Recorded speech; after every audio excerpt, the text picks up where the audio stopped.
नमस्कार, बहुत स्वागत है आप सभी का। आप देख रहे हैं आपका प्रोग्राम कहानी कुर्सी की। मैं हूं सौरभ शर्मा आपके साथ और आज कहानियां बताने को बहुत हैं आपको हमारे पास। सबसे पहले आज हम बात करेंगे, आप शायद भूल गए हो, मैं याद दिला देता हूं, चुनाव अभी खत्म नहीं हुए। लोकसभा का चुनाव हुआ है, आप देखिए उपचुनाव हो चल रहे हैं। इसके बाद यूपी में उपचुनाव होगा, उसके बाद 3 राज्यों के विधानसभा चुनाव होने हैं। तो अभी चुनाव ही चुनाव है इस साल पूरे। लेकिन अभी जिसकी हम बात कर रहे हैं ये बड़े इंपॉर्टेंट बाई इलेक्शंस थे जिस पर आज वोटिंग हो रही है 7 राज्यों की 13 सीटों पर। और इसमें आम आदमी party, Congress party, Bharatiya Janata party, Trinamool Congress party, DMK, सारी की सारी पार्टियों ने अपना पूरा जोर लगाया था 7 राज्यों में। अब नतीजा एक एक करके आ रहा है। 13 में से 2 सीटें डिक्लेयर हो चुकी हैं, उनके बारे में मैं आपको बताऊंगा। हिमाचल प्रदेश की 3 सीट थी, इसमें पंजाब की 1 थी, उत्तराखंड की 2, मध्य प्रदेश की 1, तमिलनाडु की 1, बिहार की 1 सीट थी, पश्चिम बंगाल की 4 सीट थी। मेहमानों से आपको मिलवा देता हूं, फिर एक एक सीट का हाल हम आपको बताएंगे। और उपचुनाव आप कहेंगे वैसे इतने इंपॉर्टेंट नहीं होते, ठीक भी है, इससे कोई राज्य की सरकार पर कहीं कोई फर्क नहीं पड़ने जा रहा है, लेकिन ये जनता का एक मूड बता देते हैं। खास तौर पर जब ये माना जाता है कि भाई जिस राज्य में जिसकी सरकार है अपना आदमी जिता लेता है। लेकिन इस चुनाव में ऐसा हुआ क्या? अगर नहीं हुआ तो फिर किसके लिए ज्यादा परेशानी का सबब दिखाई दे रहा है? आरती टिकुट सिंह जी हमारे साथ स्टूडियो में। आरती जी बहुत स्वागत आपका। विजय त्रिवेदी जी हमारे साथ हैं। विजय जी बहुत स्वागत। हर्षवर्धन त्रिपाठी जी आ गए शनिवार मना करके, बहुत स्वागत हर्षवर्धन जी का। और हमारे साथ समीर चौंगर साहब भी। समीर जी बहुत स्वागत आपका। कहां से शुरू करूं, किसकी कहानी बयां करूं? तो आइए सबसे पहले आपको हिमाचल प्रदेश का हाल बताता हूं, क्योंकि हिमाचल प्रदेश में सबसे मजेदार चीजें हुई थी। हिमाचल प्रदेश में क्या हुआ था आपको याद होगा, भारतीय जनता पार्टी ने दनादन इस्तीफे कराए थे। कांग्रेस पार्टी के विधायकों के इस्तीफे कराए थे, इवन इंडिपेंडेंट के इस्तीफे कराए थे, लेकिन सुक्खू सरकार पर कोई असर नहीं पड़ा। अब वहां की 3 सीटों पर, देहरा, नालागढ़ और हमीरपुर, इन तीनों सीटों पर जिन इंडिपेंडेंट के इस्तीफे कराए वो बीजेपी में शामिल हो गए, उन्हीं को चुनाव लड़ाया भारतीय जनता पार्टी ने। अब मैं हाल आपको बता देता हूं इस वक्त क्या चल रहा है। तो सबसे पहले आपके सामने मैं तस्वीर रख रहा हूं साहब देहरा की। देहरा में मुख्यमंत्री सुक्खू साहब की पत्नी जो है वो चुनाव लड़ रही थी, कमलेश ठाकुर, और वो चुनाव जीत चुकी है 9399 वोट से। तो अब चुनाव में पहली सीट जो डिक्लेयर हुई है वो डिक्लेयर हुई है देहरा की सीट, जहां पर मुख्यमंत्री सुखविंदर सुक्खू की पत्नी कमलेश ठाकुर, ये भी एक बड़ी अजीब सी बात थी कि उन्होंने अपनी पत्नी को चुनाव लड़ाया और वो चुनाव जीत गई है। उनको 32,737 वोट मिले, 9,399 वोटों के मार्जिन से अच्छी जीत कमलेश ठाकुर जी की हो गई है। भारतीय जनता पार्टी के उम्मीदवार होशियार सिंह दूसरे नंबर पर रहे, इनको 23,338 वोट मिले। दूसरी कॉन्स्टिट्यूंसी हमीरपुर में इस वक्त भारतीय जनता पार्टी लीड पे है, लेकिन मात्र 1,571 वोट से, 1,571 वोट से हमीरपुर में आशीष शर्मा भारतीय जनता पार्टी के इस वक्त लीड कर रहे हैं। पुष्पेंद्र वर्मा, डॉक्टर पुष्पेंद्र वर्मा कांग्रेस पार्टी के 1,571 वोट से ट्रेल कर रहे हैं। मार्जिन बहुत कम है, ये सीट भी कहीं भी जा सकती है।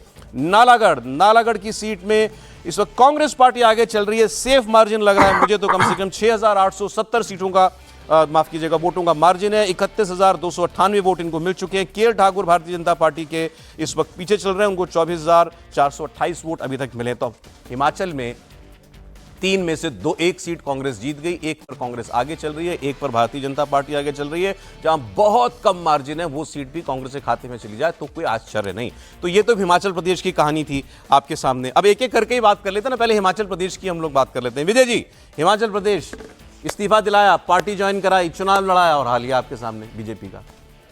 देखिए बीजेपी का जो हाल है वो तो है ही, लेकिन इसका एक मैसेज जो दिखाई दे रहा है यहाँ पर भी, और उसमें अभी आप आगे चर्चा करेंगे। हाँ, तो वो ये है कि जो आप दल बदल करते हैं रोजाना किसी सत्ता को हासिल करने के लिए किसी और कारणों से, उसको अब लोग स्वीकार नहीं कर रहे हैं। अभी हमने ये लोकसभा चुनावों में भी देखा कि बहुत सारे लोग दल बदल करके एक दूसरी पार्टियों में गए थे, उनमें से ज़्यादातर 60% से ज़्यादा कैंडिडेट हार गए। एक तो ये मैसेज है। दूसरा, भारतीय जनता पार्टी की दृष्टि से देखें, नज़रिए से देखें तो वो हिमाचल प्रदेश को अभी वापस से अपने काबू में नहीं ला पा रही है। तमाम कोशिशों के बावजूद सरकार हिल जाए तब तरह की कोशिश कर ली, कांग्रेस को तोड़ दिया और निर्दलीय विधायकों को ले लिया, सब कर लिया, लेकिन वो नहीं हो पा रहा। और सुक्खू जो एक जिनके लिए माना जा रहा था कि कांग्रेस का भी अंदरूनी विरोध उनको झेलना पड़ रहा है, उसके बाद भी वो बने हुए हैं। तो अच्छा ठीक है। तो यहाँ पर एक अच्छी खबर सुक्खू साहब के लिए, एक तो पत्नी उनकी जीत बड़ा खराब मैसेज जाता अगर वो अपनी पत्नी को नहीं जिता पाते तो। पहले एक बार हिमाचल पर एक शॉर्ट कमेंट हर्षवर्धन जी। नहीं, पत्नी को नहीं जिता पाते तो खराब मैसेज ही नहीं जाता, बड़ी उनकी मुसीबत बढ़ती, फजीहत हो जाती, घर में भी बढ़ती, बाहर भी बढ़ती। तो सिर्फ इतना वर नहीं था कि राजनीतिक मुश्किल बढ़ती। लेकिन हमारे यहाँ अवध के लोग हैं तो हमारे यहाँ कहते हैं भैया इनको फलता नहीं, यानी इनको कोई चीज सही नहीं जाती, ये काम मत करो, तुम्हारे पक्ष में नहीं जाती। अच्छा, आपका माइक नहीं ठीक चल रहा है, आप बारिश में भीगे हैं क्या आज? वही पानी जा रहा है इसमें। अरे तो अभी ठीक है। समीर जी हिमाचल, मैं भी करवा भी ठीक करता है इसको जी। समीर जी हिमाचल का देखिए, मुझे लगता है कि एक महीने के अंदर सुक्कू को दो अच्छी खबरें हिमाचल प्रदेश से मिली है। दो अच्छी खबर उनको मिल गई है। एक चार्ज उनको बहुत अच्छी खबर मिली थी कि जो विक्रमादित्य चुनाव हार गए थे, और दूसरी खबर ये मिल गई कि उनकी पत्नी चुनाव जीत गई है, और बाकी कांग्रेस भी वहां से जीत रही है। देखिए, अगर 4 तारीख को विक्रमादित्य जीत जाते और आज उनकी पत्नी हार जाती चुनाव, तो मुझे लग रहा है कि सुक्कू के लिए एक राजनीतिक रूप से बहुत नुकसानदायक होता। मुख्यमंत्री बनने में बड़ी चुनौती आती।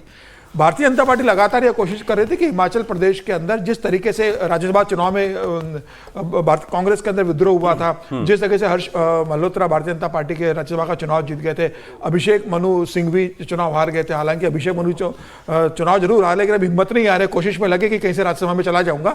उसके बाद लग रहा था कि हिमाचल के अंदर शायद कांग्रेस की सरकार चली जाएगी, जिस तरीके से प्रतिभा सिंह, विक्रमादित्य ने बागी तेवर दिखाए थे कांग्रेस के अंदर। मुझे लग रहा है कि उसके बाद लोकसभा चुनाव के साथ जो 6 विधानसभा चुनाव हुए थे, उसमें से 4 सीटें कांग्रेस ने जीत ली, तब तय हो गया था कि अभी सुक्कू सरकार बनी रहेगी। मतलब इसका जो भी विजय जी ने कहा कि भाई हिमाचल प्रदेश की जनता ने क्लियर मैंडेट दिया था कि भाई कांग्रेस पार्टी 5 साल सरकार चलाए।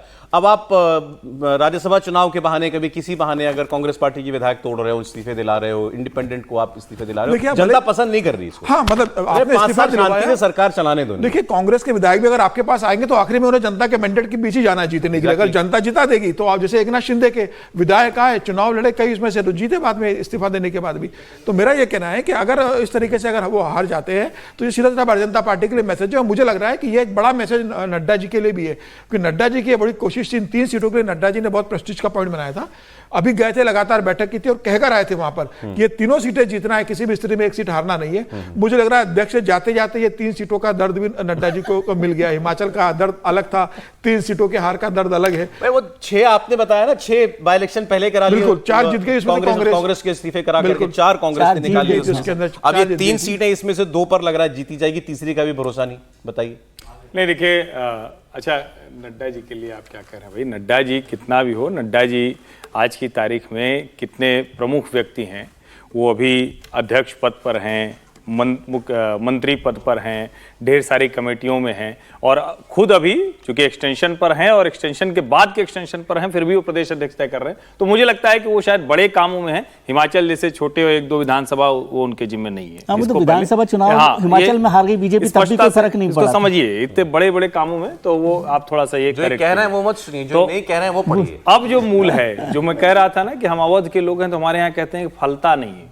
फलता नहीं मतलब क्या है कि किसी को कुछ काम करे और वो ठीक न रहे। अब मान लीजिए कुछ लोग तोड़ लेते हैं। अब कांग्रेस वर्षों से परंपरा थी, अभी भी कांग्रेस बीआरएस के लोगों को तोड़ ले रही तेलंगाना में, बंगाल में ममता जी तोड़ लेती हैं। अब बंगाल में ममता जी तोड़ती हैं तो जिता भी ले जाती हैं, लेकिन भाजपा को ये तोड़फोड़ नहीं फलती है, भाजपा को ये नुकसान देती है। भाजपा जब किसी को भी अपने पाले में गलत तरीके से लेकर आती है, या जिसको कहे कि भले वो कहे कि हमारा एकदम कलेजा उधरी जा रहा है, मन एकदम लग गया है, कमल में ही जा रहा है, तब भी वो नहीं होता है। हिमाचल प्रदेश उसका बड़ा परिणाम है। दूसरा, भारतीय जनता पार्टी के बीच की अंतरकलह, और वो अंतरकलह इन 3 सीटों पर भी दिख रही है।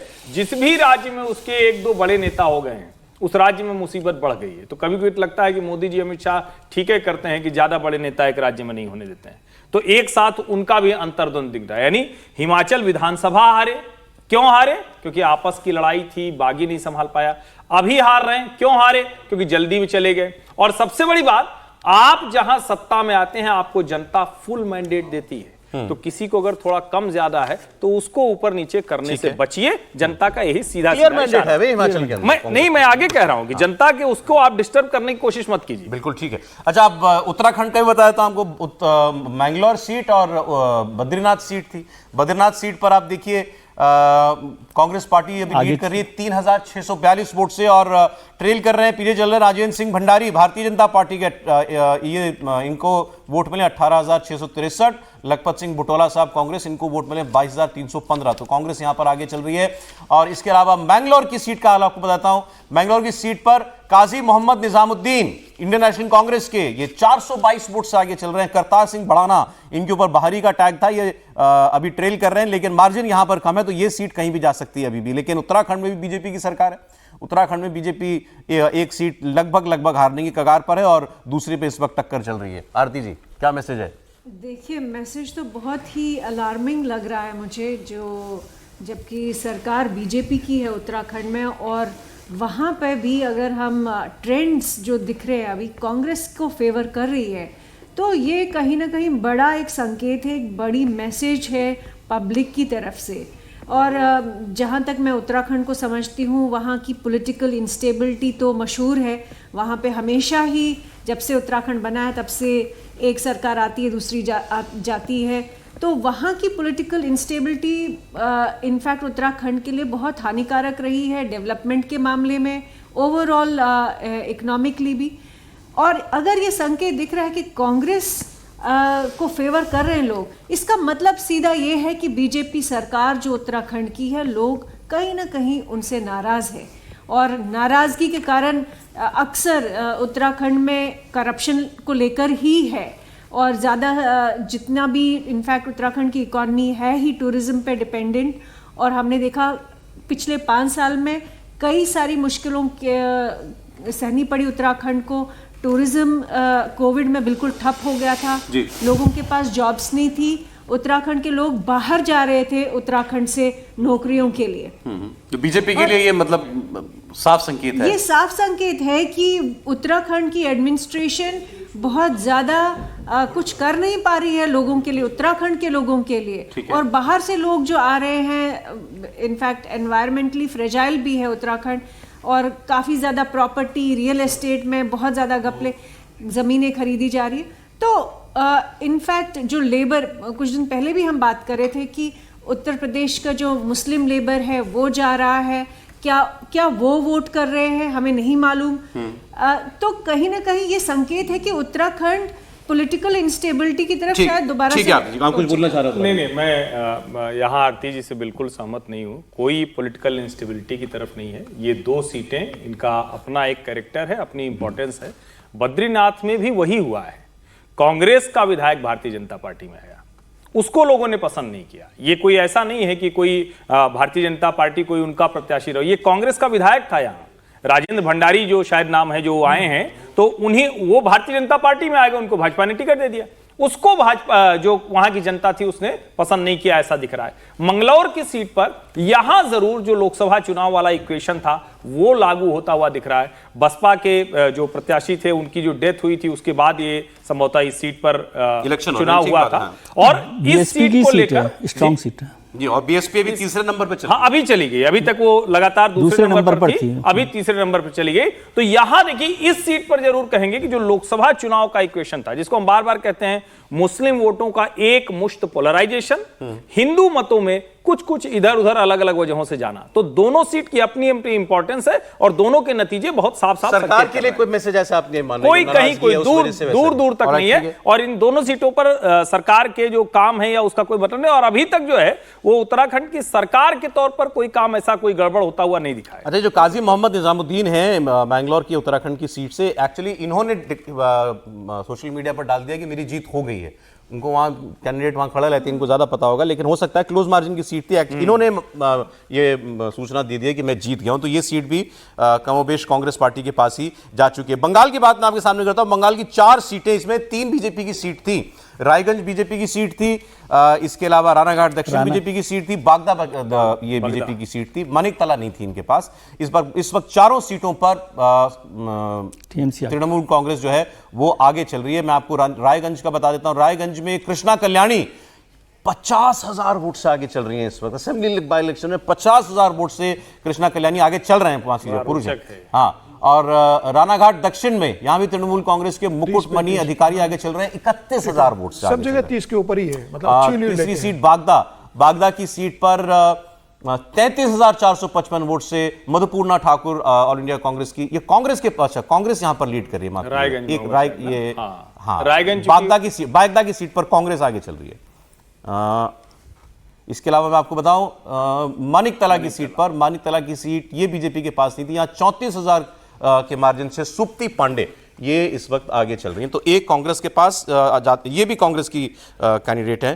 तो अच्छा माफ कीजिएगा, सभी जगह टीएमसी, चारों सीट तीनों जगह, चारों जगह टीएमसी, माफ कीजिएगा। हाँ समीर जी। रायगंज से उत्तर बंगाल में आती है, बाकी जो तीनों सीटें वो दक्षिण बंगाल की सीटें हैं। देखिए इस बार शुभेंदु अधिकारी ने जब ये चुनाव होने वाले थे उसके पहले शुभेंदु अधिकारी दिल्ली आए थे, उन्होंने कहा था कि इस बार ये सीटें हम जरूर जीतेंगे, भले ही लोकसभा चुनाव में हमारा प्रदर्शन अच्छा नहीं रहा है। मुझे लग रहा है भारतीय जनता पार्टी के लिए वहाँ संगठन में एक बड़ा सर्जरी की अब जरूरत पड़ेगी। जिस तरीके से लोकसभा का परिणाम रहा है कि लोकसभा में भारतीय जनता पार्टी मान के चल रही थी कि इस बार ममता बनर्जी को एक अच्छी हार मिलेगी, और जिस तरीके से 29 सीटें वहाँ पर ममता बनर्जी ने जीती, और उसके बाद उपचुनाव 3 सीटें तो भारतीय जनता पार्टी की थी। भारतीय जनता पार्टी के विधायक टीएमसी में गए, लोकसभा का चुनाव लड़े और तीनों लोकसभा का चुनाव हार गए। अब फिर उन्हें विधानसभा का चुनाव दिया गया है, तो विधानसभा का चुनाव जीत रहे, इसका मतलब यह है कि विधानसभा में अभी ममता बनर्जी का दबदबा। बीजेपी के लोग थे जो टीएमसी में गए, लोकसभा का चुनाव, लोकसभा चुनाव वही लोग लड़ रहे हैं, वही वापिस विधानसभा चुनाव और चुनाव जीत रहे हैं। इसका मतलब साफ है कि भले ही लोकसभा चुनाव में उनको हराया जा रहा है, विधानसभा में ममता बनर्जी को भी कोई चुनौती नहीं है। और भारतीय जनता पार्टी एक सीट डिक्लेयर होगी, इसमें से रायगंज की टीएमसी जीत गई। हाँ, रायगढ़ टीएमसी जीत गई है। तो मुझे लग रहा है कि ममता बनर्जी के लिए जिस तरीके से भारतीय जनता पार्टी को लग रहा था कि वहां पर संगठन में कुछ चेंजेस कर दिए, जिस तरीके से शुभेंदु अधिकारी वहां पर आ गए हैं और शुभेंदु अधिकारी वहां संगठन के निर्णय ले रहे हैं, उसके बाद भारतीय जनता पार्टी को लग रहा था कि जिस तरीके से भारतीय जनता पार्टी को कि अब ममता बनर्जी को कमजोर कर दिया जाएगा वहां पर अगले विधानसभा चुनाव के पहले, मुझे लग रहा है ममता बनर्जी और ज्यादा मजबूत होकर लोकसभा चुनाव के बाद, और ये जो विधानसभा चुनाव का परिणाम है ये बता रहा है कि ममता बनर्जी बहुत मजबूत हुई है। और जो भारतीय जनता पार्टी ने कोशिश की थी कि सीए लेकर बंगाल के अंदर जो बेनिफिट मिलेगा, मुझे लग रहा है उसका भारतीय जनता पार्टी को बहुत फायदा जमीनी स्तर पर नहीं मिल रहा है। मुस्लिम वोट बैंक सारा ममता बनर्जी के साथ जुड़ा है। जो ये कहा जा रहा था कि लेफ्ट और कांग्रेस मिलकर कुछ ममता बनर्जी को नुकसान देंगे, फिलहाल जमीनी स्तर पर ममता बनर्जी को कोई चुनौती मिलती हुई दिख नहीं रही है। न लेफ्ट और कांग्रेस मिलकर दे पा रहे हैं, न भारतीय जनता पार्टी अकेले दे पा रही है। ममता बनर्जी अभी निर्विवाद नेता बनी हुई है, और मुझे लग रहा है कि आने वाले लोकसभा चुनाव में अगर भारतीय जनता पार्टी को लग रहा है कि वो सरकार बनाएगी, तो यह परिणाम भारतीय जनता पार्टी के लिए बहुत उत्साहजनक है। आपने सीए की बात की, इसमें मथुआ समाज का वोट है कई जगहों पर, वो भी बीजेपी मानती है हमारा वोट है, उसके बावजूद वो जा रहे हैं, वही कि सीए का भी भारतीय जनता पार्टी को फायदा नहीं मिला है। तो मुझे लग रहा है कि आने वाले विधानसभा चुनाव अगर भारतीय जनता पार्टी मान रही है तो बहुत आसान नहीं रहने वाला। विजय जी, बंगाल देखिए, बंगाल चारों टीएमसी जो समीर साहब ने कहा उससे सहमत है कि ममता बनर्जी का जो दबदबा है वो कायम है, और वो टीएमसी उस तरह से काम कर रही है। लेकिन यदि इसको देखें, भले ही आप कहें कि छोटा टेस्ट है, बड़ा टेस्ट है, ये भारतीय जनता पार्टी के लिए चाहे पश्चिम बंगाल हो, उत्तराखंड हो और हिमाचल हो, तीनों ही नतीजे वार्निंग सिग्नल के तौर पर हैं। कई बार होता है ना, फुल बॉडी टेस्ट चेकअप करवाते हैं तो उसमें कुछ जगहों पर लाल लाइन डॉक्टर बना देता है, तो वो लाल लाइन है ये। अब ये आपको देखना है कि आप इसको ठीक कर पाते हैं कि नहीं कर पाते। लेकिन यदि आप सोचेंगे कि नहीं ये तो उपचुनाव है, जगह अलग वजह है, लेकिन मतलब भारतीय जनता पार्टी को लेकर जो एक बहुत बड़ा अट्रैक्शन था वो, या कहना चाहिए मोहब्बत जो है वो थोड़ी कम हो रही है, मतलब। लेकिन फिर भी इसको वार्निंग सिग्नल के तौर पर देखना चाहिए। और अभी इसका जो दूसरा टेस्ट होगा, जब उत्तर प्रदेश की 10 सीटों पर विधानसभा चुनाव होना है, तो उसमें भी दिखाई देगा। क्योंकि अभी मुझे पता मध्य प्रदेश की जो सीट है उस पर भी कांग्रेस और बीजेपी के बीच में ठीक ठाक सी टक्कर चल रही है। ये रायगंज सीट पर जीत आ रही हैं, जो जीते हैं, जीत गए हैं, तो ये बीजेपी के लीडरशिप के लिए सिग्नल है। और जो अंतर कलह जो चल रही है वो एक बड़ी वजह मुझे दिखाई दे रही है कि वहाँ पर सभी जगहों पर, तीनों जगहों पर, पश्चिम बंगाल में भी, उत्तराखंड में भी, हिमाचल में भी, वो एक बड़ी वजह है। क्योंकि पार्टी के कार्यकर्ता, ये अभी ये जनता का मैसेज के तौर पर मत देखिए, ये पार्टी के कार्यकर्ताओं का क्या मूड चल रहा है अपनी लीडरशिप के फैसलों पर, इसके तरह से इसको देखना चाहिए, ऐसा मैं समझता हूँ। और जैसे हर्ष जी ने कहा, हर्ष जी कल कह देते तो वो 7-8 कांग्रेस के जो एमएलए थे वो वहां नहीं जाते ना, महाराष्ट्र में बीजेपी के साथ। अरे एक मध्य प्रदेश का आपको और बता देता हूं, मध्य प्रदेश से धीरन शाह, सुखराम दास इनवाती, ये कांग्रेस के हैं, ये आगे चल रहे हैं इस वक्त 2000 वोटों से। अमरवाड़ा सीट, ये छिंदवाड़ा में आती है ना सर, छिंदवाड़ा, और छिंदवाड़ा जीती है इस बार भारतीय जनता पार्टी, वहां उसी का असेंबली सेगमेंट है अमरवाड़ा, वहां पर इस वक्त कांग्रेस पार्टी आगे चल रही है, हालांकि मार्जिन 2000 वोटों का। आरती, आप सहमत हैं, कोई संदेश है, रेड वार्निंग है बीजेपी के लिए? मध्य प्रदेश में मुझे नहीं लगता है कि कोई बहुत ओवरऑल कह रहा हूं मैं। हाँ, ओवरऑल तो मैं पहले ही बोल रही हूँ कि अलार्मिंग साइन है, वार्निंग साइन है। क्योंकि वैसे ही हमने जितनी भी स्टेट्स में रीजनल पार्टीज है जो ऑलरेडी सत्ता में है, वहाँ पे हमने देखा कि बीजेपी को इनफैक्ट वेस्ट बंगाल में बहुत मुश्किल आई, वही हमने हिमाचल में भी देखा। और मुझे लगता है कि सबसे बड़ी वार्निंग साइन इसलिए भी है क्योंकि लोगों ने 240 का जो मैंडेट बीजेपी को दिया, उसमें एक बहुत बड़ा मैसेज था। क्या वो मैसेज बीजेपी पढ़ पाई है? क्या वो पढ़ने के बाद कोई कोर्स करेक्शन किया बीजेपी ने? और वो उसका कोई अभी तक संकेत नहीं मिला है। इसलिए बाईपोल्स में भी जो वोटर है वो वही बता रहा है कि लगता है बीजेपी ने करेक्ट मैंडेट नहीं पढ़ा और नहीं समझा और उसमें कोई कोर्स करेक्शन नहीं है। इसीलिए जो अभी ट्रेंड्स दिख रहे हैं कांग्रेस के फेवर में है, टीएमसी के फेवर में है, वो संकेत दिखा रहा है कि बीजेपी अभी समझी नहीं है। ममता बनर्जी तो तोड़ करके एमएलए जिता ले जा रही है। देखिए, मुझे लगता है कि ये थोड़ा समझना पड़ेगा। एक तो ये कि भारतीय जनता पार्टी का जो समर्थक वर्ग है, अगर कुछ गलत हो रहा है और कोई कह रहा है तो वो बड़ी जल्दी बैकफुट पे जाता है। वो गलत के साथ बड़ी मजबूती से नहीं खड़ा होता है। कांग्रेस तानाशाही को भी, आपातकाल को भी जस्टिफाई कर लेती है, अभी भी उनके लोग जस्टिफाई कर लेते हैं। हिम्मत नहीं है भारतीय जनता पार्टी के नेताओं की कि वो सामान्य एक कोई इधर से उधर आ गया उसको भी कर ले। ये जो विधानसभा उपचुनाव के नतीजे आ रहे हैं, इसमें एक बात बड़ी स्पष्ट है, बीजेपी के बढ़ने और बीजेपी के साथ के समर्थक वर्ग के मजबूत होने की एकमात्र वजह है पार्टी विद द डिफरेंस। अगर वो पार्टी विद द डिफरेंस नहीं दिखती है तो उनको कहीं न कहीं मुश्किल होती है। अब इसका मतलब क्या हुआ कि क्या बिल्कुल से बंद कर दे, ना करे? नहीं, बिल्कुल नहीं है। राजनीति साम दाम दंड भेद की है। जहां आपको लगता है वहां आपको ये करना ही चाहिए, इसमें कोई इफबट नहीं। लेकिन अगर आप एक सीमा के बाहर जाकर, जिसको रेड लाइन कह रहे हैं, जिसको खतरा कह रहे हैं विजय जी और आरती जी, मैं उसे मानता हूं कि वो भारतीय जनता पार्टी के अंदर क्षमता है, कोर्स करेक्शन करने की क्षमता है। अब अगर वो उसको उपयोग कर लेंगे तो शायद लाभ उसका हो जाएगा। और इन सीटों पर तो उनके पास विकल्प नहीं था। आप जब किसी को लेकर आते हैं ना कि भैया चलो हम तुमको तोड़ रहे हैं, तुम्हारा लाभ लेंगे, तो वो सीट तो मांगेगा ना भाई। लेकिन अगर उसके बाद आप टिकट नहीं देंगे तब तो और मुश्किल हो जाएगी। तो ये कोई मुश्किल नहीं है। आगे आप उसी तरफ बढ़ेंगे या जो आपका अपना मूल रास्ता है उस रास्ते पर लौटेंगे, ये बड़ा सवाल है। सबसे मजेदार लग रहा है इस वक्त जो कॉन्स्टिट्यूंसी है रुपौली बिहार की। बिहार में मजेदार खेल हुआ है। देखिए यहाँ शंकर सिंह है, इंडिपेंडेंट। इनके पीछे की कहानी मुझे भी समीर जी बता रहे थे। ये आगे चल रहे हैं 5000 वोट से, संभवतः जीत जाएंगे। और ट्रेल कर रहे हैं जनता दल यूनाइटेड के ट्रेल कर रहे हैं कलाधर प्रसाद मंडल। बाहुबली ना, कौन? यही शंकर सिंह। ये शंकर सिंह बाहुबली हैं। ये भी बाहुबली हैं। और अच्छा। ये राजपूत समाज से आते हैं। तो कमाल ये है कि यहाँ जितने भी चुनाव होते हैं उन सब में इसका भी बड़ा महत्व है। कहानी तो बता दूं मैं। हाँ। कहानी ये है व्यूअर्स, यहाँ पर ये जो चुनाव हो रहा है इसमें आरजेडी ने उतारा बीमा भारती को। बीमा भारती कौन है? ये जेडीयू की थी, जेडीयू से गई है आरजेडी में। आरजेडी ने इनको लोकसभा लड़ाया, लोकसभा ये हार गई पप्पू यादव से। पप्पू यादव, फिर इनको आरजेडी ने विधानसभा उपचुनाव लड़ाया। पप्पू यादव ने कहा मैं इनका समर्थन करता हूं, जिन्होंने हराया। और वो इस वक्त तीसरे नंबर पर चल रही है। तीसरे नंबर पर इस वक्त जो है बीमा भारती चल रही है। और इनका वोट जो है नंबर 1 भारती की है। 31,000 वोट से पीछे है ये। सौरभ साहब, इस सीट बीमा भारती की है विधायक के तौर पर। जी हाँ, उन्हीं की वजह से ये उपचुनाव है। उन्हीं, क्योंकि इन्होंने इस्तीफा दिया। इस्तीफा देकर के लोकसभा चुनाव लड़नी, तीसरे नंबर पर आ गई। तो बिहार की जनता ने इनको ही बता दिया कि भाई ये इधर उधर कूद फान जो है इनको भी नहीं पसंद। इनके साथ ये है कि कंसिस्टेंट है।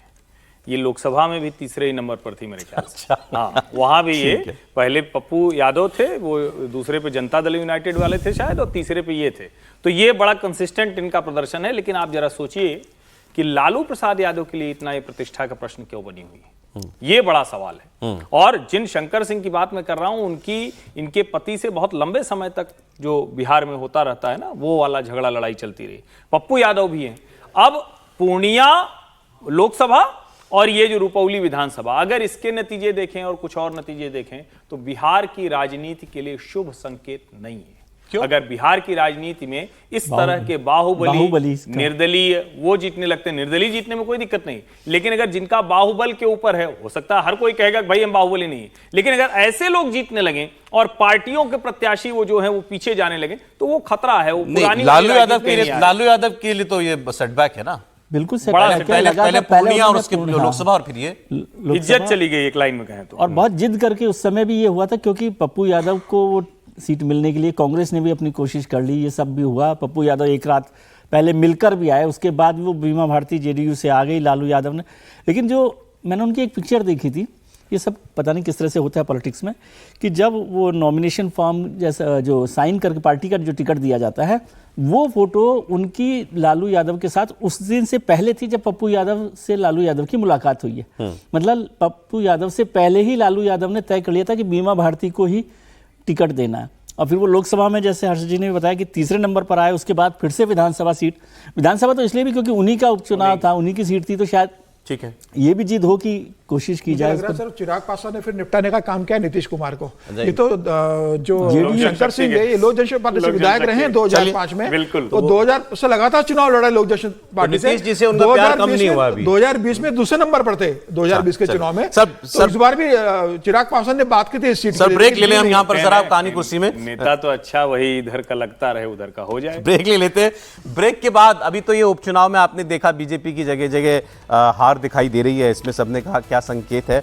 बीजेपी के लोग खुलकर बता रहे हैं क्या दिक्कत है और क्या संकेत है और आगे क्या भविष्य दिखाई देगा अगर यही हाल चलता रहा तो। बीजेपी के पूर्व मंत्री उत्तर प्रदेश के कह रहे हैं 42 साल में ऐसा तहसील थाने का भ्रष्टाचार नहीं देखा। बीजेपी का विधायक कह रहा है कि अगर यही हालत रही तो 2027 का विधानसभा चुनाव भारतीय जनता पार्टी भूल जाए। बीजेपी के पूर्व मंत्री और विधायक कह रहे हैं ऑन रिकॉर्ड। मैं आपको इनका बयान सुनाऊंगा ब्रेक के बाद। देखते रहिए कहानी कुर्सी।